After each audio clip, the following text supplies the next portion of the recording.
میرا اور آپ کا وجود اگر اللہ کی مخلوق کے لیے نفع کا سبب نہیں ہے تو پھر ہماری زندگی کا کیا فائدہ؟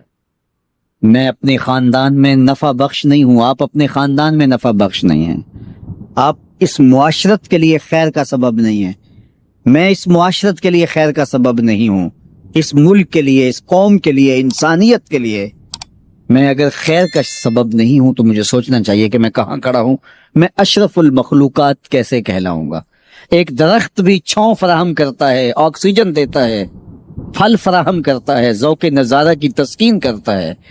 پر جب کچھ باقی نہیں رہتا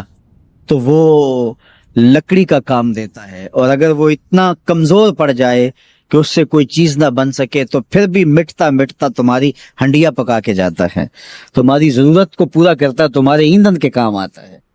وہ بوڑھی بھینس جو دودھ دینے کے اور بچے دینے کے قابل نہیں رہی، اب اس سے تم کوئی نفع نہیں لیتے، لیکن وہ جاتے جاتے رخصت ہوتے ہوتے جو ہے وہ تمہاری غذائی ضرورتوں کو پورا کر کے جاتی ہے، اور اگر تم اس سے غذائی ضرورتیں پورا نہیں کرتے، تم کہتے ہو کہ نہیں یہ اتنا بوڑھا وجود ہے،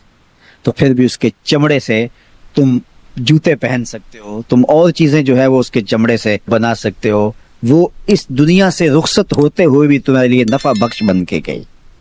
تو اگر ایک جانور اور ایک درخت اور اللہ کے دیگر مخلوقات اپنی رعنائیوں کے دور میں اپنے شباب کے عالم میں نفع بخش ہیں تو بڑھاپے کے اندر بھی ان سے نفع حاصل ہو سکتا ہے،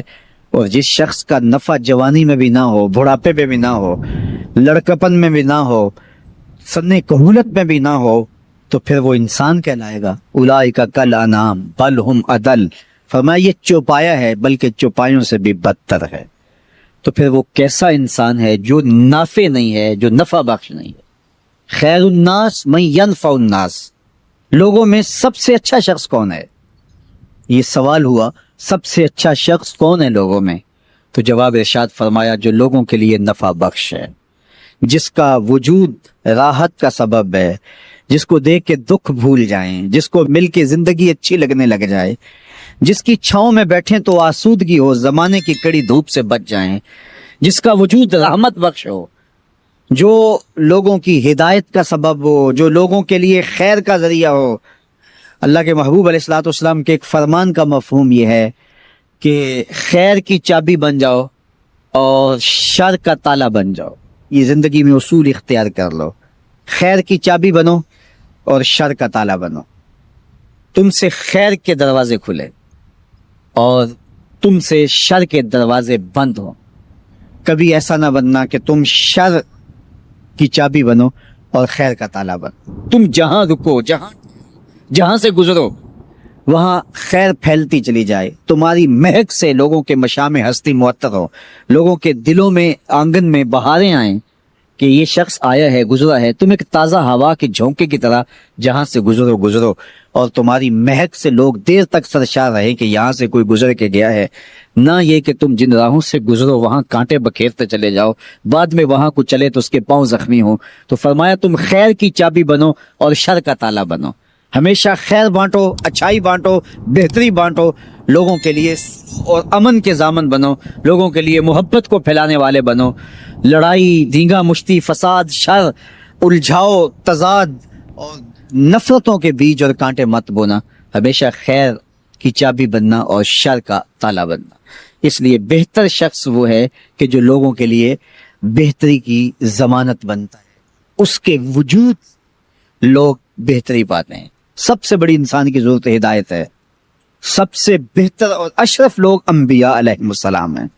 جن کے وجود سے ہدایت پھوٹی اور لوگ اندھیروں سے، ظلمتوں سے نکل کر ایمان کی روشنیوں میں آئے۔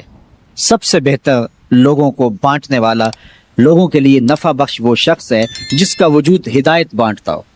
جس کا وجود خیر بانٹتا ہو، پھر لوگوں کے دکھ اور لوگوں کی تکلیفیں مٹانے والا شخص۔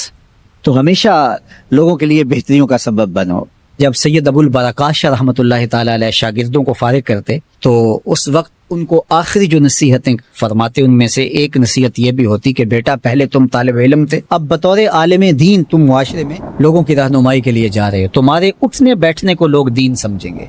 کہیں ایسا نہ ہو کہ تم ایسا عمل کرو جس کو لوگ دین سمجھ رہے ہوں اور وہ دین نہ ہو۔ بالخصوص ممبر و محراب کے وارث، مسند تدریس پہ بیٹھنے والے اور مسند مشیخیت کے اوپر بیٹھنے والے، اور وہ لوگ جن کی بات کو لوگ قبول کرتے ہیں اور ان کو دانش اصل سمجھتے ہیں اور ان کی بات کو سمجھتے ہیں کہ یہ آدمی درست کہتا ہے۔ شیخ سعدی فرماتے ہیں ہر کے شاہ آن کنند کی رو گوید، حیف باشد کے جز نکو گوید، یعنی بادشاہ وہ کرے جو وہ کہتا ہے تو اس کے لیے افسوس ہے کہ وہ سوائے اچھائی کے کوئی اور بات کرے۔ تو اسی طرح جو شخص لوگوں کا مطاع ہو اور لوگ اس کی بات کو قبول کرتے آنکھیں بند کر کے اس کی بات کو لیتے ہوں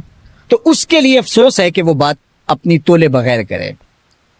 ایک ڈاکٹر کو بغیر سمجھداری کے نسخہ نہیں لکھنا چاہیے، کسی کی موت واقع ہو سکتی ہے۔ ایک حکیم کو دوا اور غذا تجویز کرتے ہوئے پوری طرح سے مریض کی نبض کو پہچان، کہیں ایسا نہ ہو کہ اس کا مزاج بگڑ جائے۔